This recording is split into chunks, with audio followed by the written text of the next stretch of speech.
keďže veci v mojom prípade nikdy nejdu podľa plánu, tak tu nefungoval ani môj mikrofón. Ale hovoril som vám tu, že sa nachádzame na viedenskom letisku, a to v salóniku Vienna Lounge, kde nám zabezpečila prístup Raiffeisenbanka, a to úplne zdarma. A ak chceš tento benefit aj ty, stačí, ak si z Českej Raifke otvoríš ich exkluzívny účet, ako kartám dostávaš 10 vstupov do týchto salónikov ročne zdarma. Tento účet môžeš mať tiež úplne zadarmo, stačí, ak ti na ňom mesačne príde 50 000 korún maximálne v 2 platbách. Takže priatelia moji, cestujte veľa a cestujte pohodlne vďaka Raiffeisenbanke. Príbeh vypnutého mikrofónu pokračuje aj naďalej, keďže som si to stále nevšimol. Tu akože Dáša robí lepeniak pre mňa, no k tomu lepeniaku som sa vôbec nedostal. Čo sa týka tohto salóniku, bol veľmi dobrý, bola tam strašná variácia jedál. Bohužiaľ som vám to nenatáčal, keďže to bolo dosť preľudnené a prišlo mi tak trošku blbé natáčať tam cudzích ľudí, keďže na mňa pozerali, že prečo tam behám s kamerou už celkovo. Akurát sa stihli vystriedať aj raňajkové menu, aj obedové, akurát nastúpilo na scénu. Takže je toto ťažké. My sme všetko nezatrali. Už tam je bitka o jedlo. Ešte len bude, keď tam dojdem. Ale neviem, kam to budem dávať, či už do vačku, alebo čo. A few moments later. Jak to hodnotíš?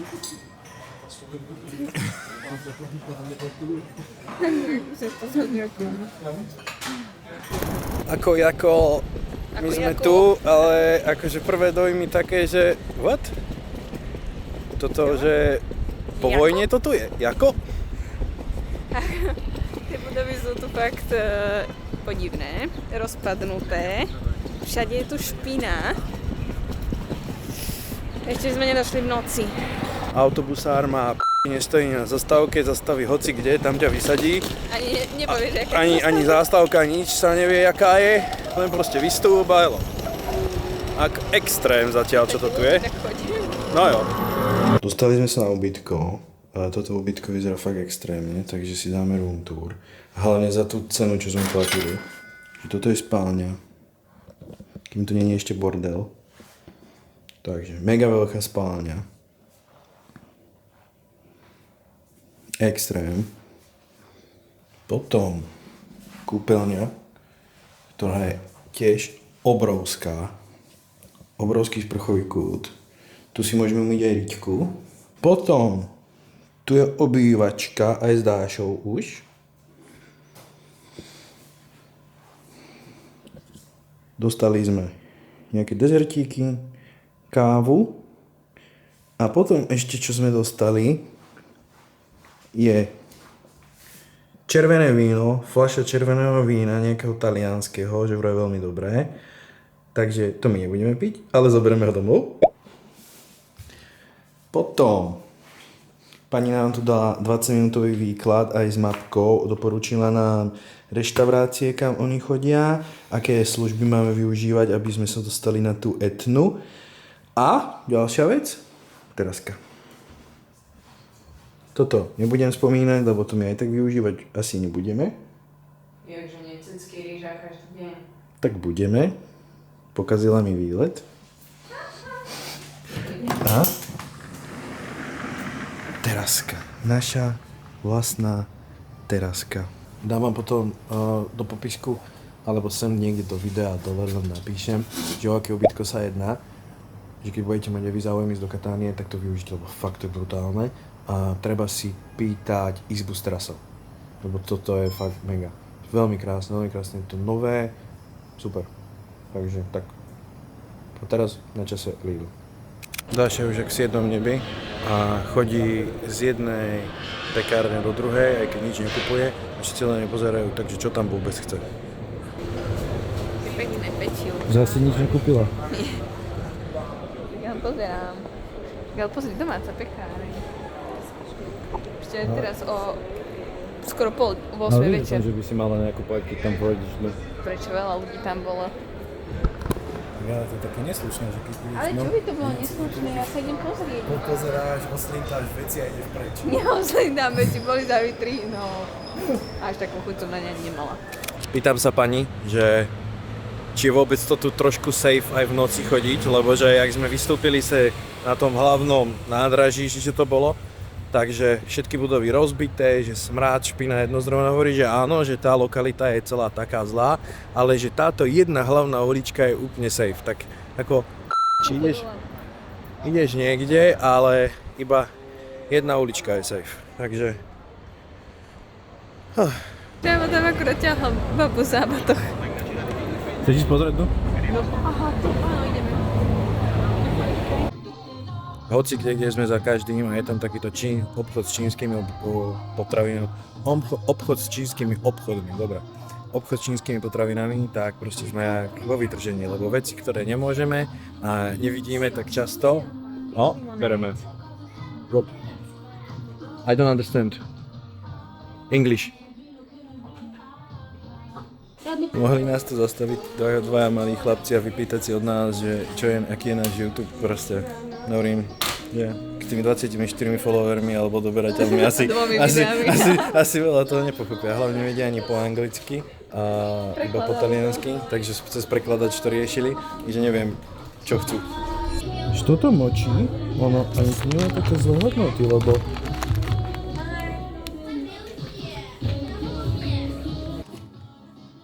To má iba 17 gramov cukru. Iba matcha latte. Tak to dober, vyskúšať mu to. Dobre. Zavri oči a vyber. Fakt? No. Tak dobre. Takže sme sa rozhodli, že ideme si zobrať nejaké moči a idem to robiť úplne náhodne. Keďže sa neviem rozhodnúť, ktorú príchuť, tak teraz si zavriem oči a niekde siahnem a to bereme. Takže... Zle? Nie, dobre, presne, dobre si vybrala. Presne, takže bereme tiramisu moči. No dobre, z toho nie som úplne nadšená. Ja som chcela iné, ja som chcela salted caramel alebo matcha. Ale tak bude tiramisu, dohodli sme sa, takže čo vyberiem, to berieme.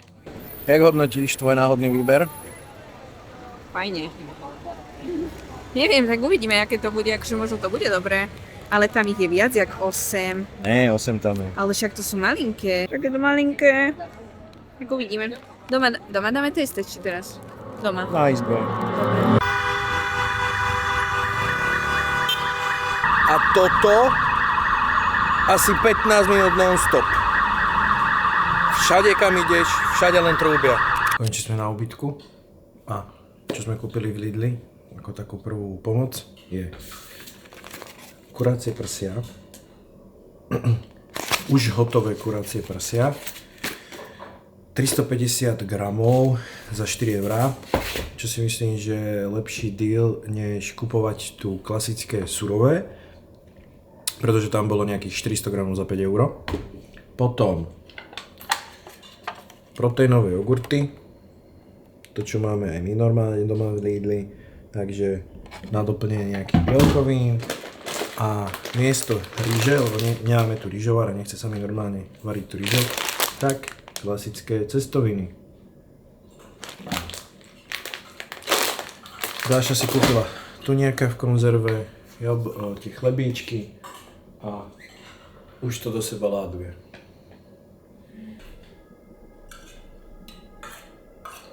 Alebo už večeriám. Konzervy. No, takže do kurácie.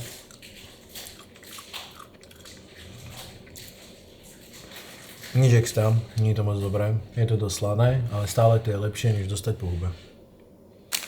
Tento malý prdík, čo Dáša vybrala, tiramisu moči. No. Aký to malý prdíček to je.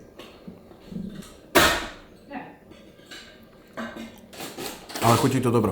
Fakt to je také silne kávové, taká žuvačkovina. Umyslný zlé. Ale mohla radšej vybrať slaný karamel.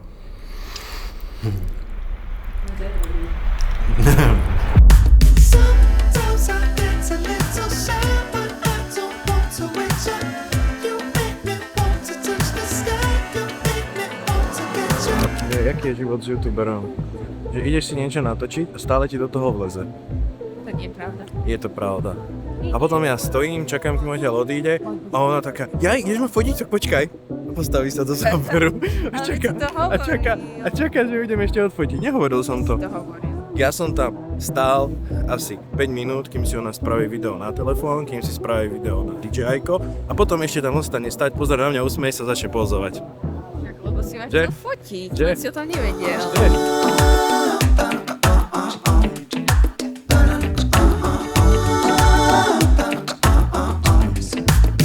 Sense a stage in the spotlight. Feel like nothing to lose. Come up down for the first time. 90% mojich vlogov je furt len Dáša, ja viem. Lebo, jak sa hovorí, tak kariéru si treba postaviť na pekných ľuďoch. Po prejdení si krásneho centra, ktoré vôbec nie je veľké, sme zamierili na Umbrella Street, ktorá by mala byť najfotogenickejšia v Katánii. Z diaľky to vyzeralo veľmi krásne, no i hneď ako sme sa dostali pod dážniky, tak sme zistili, že tu si asi fotky robiť nebudeme. Pretože tieto dážniky svoje najkrajšie chvíle už mali dávno za sebou. Táto ulička sa nachádza hneď vedľa historického fish marketu, kde sa Dáša išla prejsť. Tento fish market sa určite oplatí tiež vidieť, no ale ak si úchyl na hygienu, tak sem nechoď. Toto miesto nie je pre teba, slniečko moje. My sa dostali do nejakého parku, kde sú divné stromy, všade cítiť zelený dym. Prišli sme na to, že ten zelený dym má partia takých 50 ročných, čo tu turistikuje. Aj to bolo také trošku podivné, lebo tu typek je v tričku, v kraťaskoch a skákal a nejak sa veľmi, veľmi radoval z výhľadov a zo stromov a z takýchto vecí. Takže Užíva život. užívajú života. Deti poslali do školy, išli preč, takže oni majú už peniaze na zelený dym. Čo tu ešte tak pozorujeme v meste, že išli sme von po tej búrke a ako náhle sme trošku v odľahlejšej časti, že tu nie je takéto hlavné centrum, tak to je fakt, že všetko pozatvárané. A je to strašná škoda, lebo to mesto potom pôsobí strašne mŕtvo. Aj keď ľudia sa tu motkajú takto po pamiatkách, tak to pôsobí fakt strašne mŕtvo. Sme si kúpili fresh juice z granátového jablka od takého pána predávača. Čo je to tradičným spôsobom, on má ručne cez taký stroj, kde to tlačil. A táto malá žbrnda, čo je, ja neviem, možno, že koľko to má? Možno 4 deci, aby som Tak povedala. 4 deci asi. Dal tam asi 6 veľkých granátových jablok. Najprv sme chceli malé a že za 3 eurá. Tak mu dávam, že tu máš 4 eurá, že to je dobré. A on na mňa pozerá, že no, bude grande. Ale akože je to fakt, že extrémne dobré. Ale to sa mu nemôže oplatiť. Nemôže, strašne veľa tam toho musí dať na jeden drink. No a už to bolo. Potiaľ to plné, už to bolo takto plné, som myslel, že už asi koniec. On chytil a ešte tam začal dotlačať Aby to ďalšie. bolo doplná. Aby to bolo úplne, že pohrané. Takže Brud, keď tu niekedy budete, tak určite mega dobré. Ale ja si myslím, že oni tu tie granátové jablká spestujú, lebo to tu majú naozaj dosť rozšírené, by som povedala. Tieto odšťavovania granátových jablk aj pomarančov, takže možno sú to ich domáce odrody. A tým pádom sa im to možno oplatí, ale akože strašne veľa tam musí do toho jedného freshu. Ale je to fakt mega dobré. Takéto dobré som ešte nepil. Ja som ešte z granátového jablka ani nepila fresh. Mňam. Mňam. Mega dobré. Mačka zase. Tak trošku nám to nevyšlo podľa plánu, pretože vonku sa spíš strašne príjemné vydať, tak sme sa museli niekde skovať. Keď do nejakej miestnej kaviarničky, nejakú pol hodinku, podľa radaru to ukazuje, že za pol hodinu sa nám otvorí 20 minútové okno na to, aby sme sa dokázali dostať na ubytko naspäť. Tak sme na káve a premýšľame, čo bude, ale... Tie patanecké. To bolo pred 2 rokmi, ale pozeraj. To tam je trošku viac syru, nie? To je z ich stránky, z oného, z Google. Takže to je úplne nový plán, keď musíme